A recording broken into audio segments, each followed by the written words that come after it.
Sir నమస్కారం sir. నమస్తే.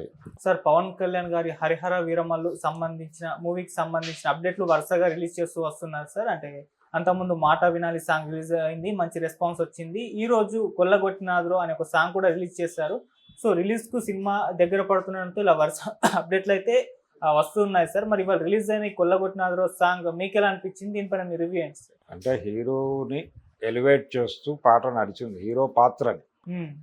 Hero పాత్రని ఎలివేట్ చేయడంతో పాటు ఈ సినిమాలో హీరోయిన్కి హీరో గారికి మొదటి కలయిక, అంటే ఒకళ్ళనొకళ్ళు చూసుకోవడం అనే సందర్భం కూడా ఈ పాటలోనే ఉన్నట్టుగా మనకి అర్థమైంది. ఓకే. ఏది ఈ సినిమాలో హీరోయిన్గా చేస్తున్నటువంటి నటి, ఆవిడ పేరేమిటి? నిధి అగర్వాల్. నిధి అగర్వాల్ పవన్ కళ్యాణ్ ఎదురైనటువంటి సందర్భం కూడా ఈ పాటలోనే అన్నట్టుగా చిత్రీకరణ కనిపించింది. ఇది ఒక రకంగా ఈ జనరేషన్కి, అంటే ఉన్నటువంటి మూడ్కి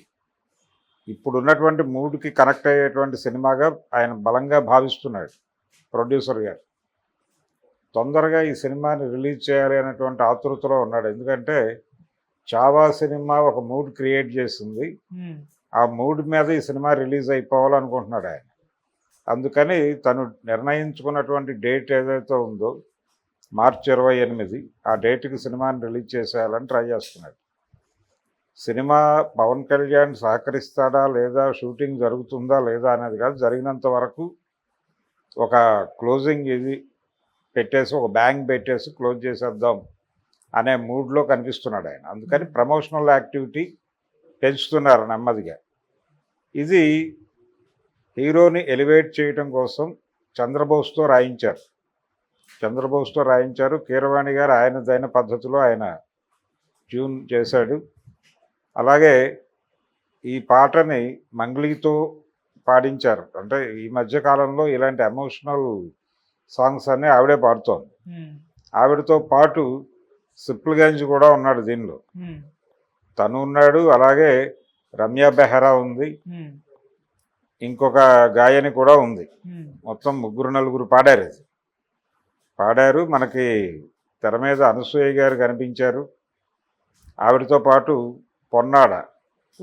పూజిత పొన్నాడ కూడా కనిపించింది తెర మీద. ఇలా మొత్తానికి ఇది ఒక డ్యాన్సు. పవన్ కళ్యాణ్ గారి స్టెప్పులు ఉన్నాయి దీనిలో. డ్యాన్స్ చాలా బాగా చేస్తాడు ఆయన న్యాచురల్గా. ఆయనకి ఒక ఫోక్ స్టైల్ అడాప్ట్ చేసుకున్నాడు ఆయన. ఆ ఫోక్ స్టైల్లోనే ఇందులో ఆ డ్యాన్స్ కూడా నడిచింది. ఆ మేరకు, అంటే ఇది ఇప్పుడు ఆయన బాడీ లాంగ్వేజ్ ప్రకారం చూస్తే ఇది చాలా కాలం అయింది తీసి అనేది అర్థమవుతోంది. అయితే ఇప్పుడు రివీల్ చేస్తున్నారు నెమ్మదిగా. ఇప్పుడు చేస్తున్నదంతా కూడా, అంటే యాక్చువల్గా సినిమా చాలా వరకు కంప్లీట్ అయిపోయింది. కొన్ని క్లోజ్ షాట్లు ఇలాంటివేవో కొన్ని బ్యాలెన్స్ ఉన్నట్టున్నాయి. వాటి మీద ఏదో మేనేజ్ చేస్తున్నారు ఇప్పుడు. అలాగే కొన్ని యాక్షన్ ఎపిసోడ్స్ ఏవో బ్యాలెన్స్ ఉన్నాయని చెప్తున్నారు. అవి కూడా ఆయన క్లోజప్స్ వరకు తీసేసి మిగిలిందంతా వాళ్ళ స్టైల్లో వాళ్ళు తీసేస్తున్నారు. అంటే పవన్ కళ్యాణ్ లేకుండానే షూటింగ్ జరుగుతోంది అనేది మొన్న ఈ మధ్య వార్త వచ్చింది. తాడేపల్లిలోనే షూటింగ్ జరుగుతోంది. తాడేపల్లిలో వితౌట్ పవన్ కళ్యాణ్ షూటింగ్ అయిపోతుంది. కాబట్టి పవన్ కళ్యాణ్ 2 రోజులు కావాలా 4 రోజులు కావాలా అనేది పక్కన పెట్టేసి సినిమా రిలీజ్కి రెడీ అవుతోంది. నెమ్మదిగా ఈ పాటలు బయటకు పంపు చేస్తూ సినిమాకు ఒక మూడ్ క్రియేట్ చేస్తూ మధ్యలో నెమ్మదిగా వాళ్ళు ఈ టైం మూడ్కి కనెక్ట్ చేసే విధంగా ఔరంగజేబ్ క్యారెక్టర్ని కూడా రివీల్ చేసే ట్రైలరో టీజరో ఏదో ఉంటుంది. ఇక ప్రమోషనల్ యాక్టివిటీస్ మొదలవుతాయి. ఇది పాన్ ఇండియా సినిమా కాబట్టి అన్ని భాషల్లోనూ ఈవెంట్స్ ఎక్కడ చేస్తారు ఏంటి అనేది పొలిటికల్గా ఆయనకు ఒక పాన్ ఇండియా ఇమేజ్ అయితే వచ్చింది పవన్ కళ్యాణ్కి. ఆయన మోడీతో తరచూ కలుస్తున్నాడు, మాట్లాడుతున్నాడు.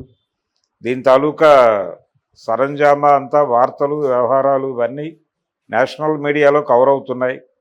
ఆయన ఆంధ్రప్రదేశ్లో జగన్ ఏతర ప్రభుత్వం ఏర్పాటు కావడంలో ఆయన కీలక పాత్ర పోషించాడు అనేది కూడా జాతీయ పత్రికలు గట్టిగానే ప్రజల్లోకి తీసుకెళ్ళినాయి. సో పవన్ కళ్యాణ్ అనేవాడు ఇప్పుడు కేవలం స్టేట్ ఫిగర్ కాదు, నేషనల్ ఫిగర్గా మారాడు. కాబట్టి ఈ మారిన క్రమాన్ని ఒకటి ఆ మార్కెట్ని సినిమాకి అనుకూలంగా వాడుకోవాలనే వ్యూహం ఒకటి. రెండోది ఏంటంటే ఇప్పుడున్నటువంటి మూడ్కి ఈ ఔరంగజేబ్ కాన్ఫ్లిక్టు, రెండోది ఇది గోల్కొండ నవాబుల కాలంలో జరిగినటువంటి కథ అని చెప్తున్నారు. ఇది కల్పితమే, అంటే ఇది ఉంది అని చెప్పలేము. రెండు చారిత్రకంగా ఉన్నటువంటి 2 ఎపిసోడ్స్ తీసుకున్నాడు ఆయన, 2 ఎలిమెంట్స్. ఒకటి గోల్కొండ నవాబుల కాలము, ఒకటేమో మొఘల్ చక్రవర్తులు పరిపాలిస్తున్న కాలం. ఈ టైంలో జరిగినటువంటి ఒక కల్పిత గాథ. సర్దార్ పాపారాయుడు సినిమా కూడా అలాగే డిజైన్ చేశాడు దాసరి గారు. బ్రిటిష్ జమానాలో జరిగినటువంటి ఒక తిరుగుబాటుగా దాన్ని చిత్రీకరిస్తూ, బ్రిటిషు ప్రభుత్వము ఉంది, ఇక్కడ తిరుగుబాట్లు జరిగాయి, కానీ ఆయన చెప్పినటువంటి సర్దార్ పాపారాయుడు అనేటువంటి పాత్ర కల్పితం. ఆ పాత్ర తాలూకా ఎమోషన్స్, అది స్వతంత్రం వచ్చిన తర్వాత కూడా ఆ క్యారెక్టర్ కొనసాగటం, స్వతంత్రం వచ్చిన తర్వాత కూడా ఆ రోజున ఎవరైతే దుర్మార్గులు ఉన్నారో వాళ్ళే కొనసాగుతున్నారు రాజకీయ నాయకులుగా అని ఒక ఇంట్రెస్టింగ్ పాయింట్ మీద కథను నడిపి సినిమాని హిట్ చేశారు. అది ఒరిజినల్గా క్రాంతి కుమార్ గారి లైన్, క్రాంతి కుమార్ గారి ఐడియాని దాసరి ఎగ్జిక్యూట్ చేశాడు ప్రాపర్గా. అలా ఇక్కడ కూడా అలాంటి ఒక కల్పన ఉంటుంది, చారిత్రక కల్పన. 2 చారిత్రక అంశాలు తీసుకుని మధ్యలో కల్పనతో దాన్ని లింక్ చేసి సినిమాని ముగిస్తారు. కాబట్టి ఇది ప్రస్తుతం నేషనల్ మూడ్కి కనెక్ట్ అయ్యే సబ్జెక్టు అని బలంగా నమ్ముతున్నారు. దానికి ఊతం చావా. ఈ చావా మార్కెట్ ఎండ్ అయిపోయే టైంకి దాన్ని కొనసాగిస్తూ ఈ సినిమా రిలీజ్ కావాలి. ఓకే, అందుకని మార్చి 28 అని పెట్టుకున్నాడు ఈయన. డెఫినెట్గా సక్సెస్ కొట్టే ఛాన్సెస్ అయితే ఉన్నాయి. గతంలో జరిగినటువంటి ఒక పొరపాటు ఏంటంటే, ఏది సైరా సినిమా టైంలో ఆ క్యారెక్టర్ని ఎమర్జ్ చేయలేకపోయారు. చిరంజీవి అప్పటికి సినిమా ఇండస్ట్రీకే దూరంగా నడుస్తున్నటువంటి సమయం. అప్పుడే 150 సినిమాతో ఎంట్రీ ఇచ్చాడు ఆయన.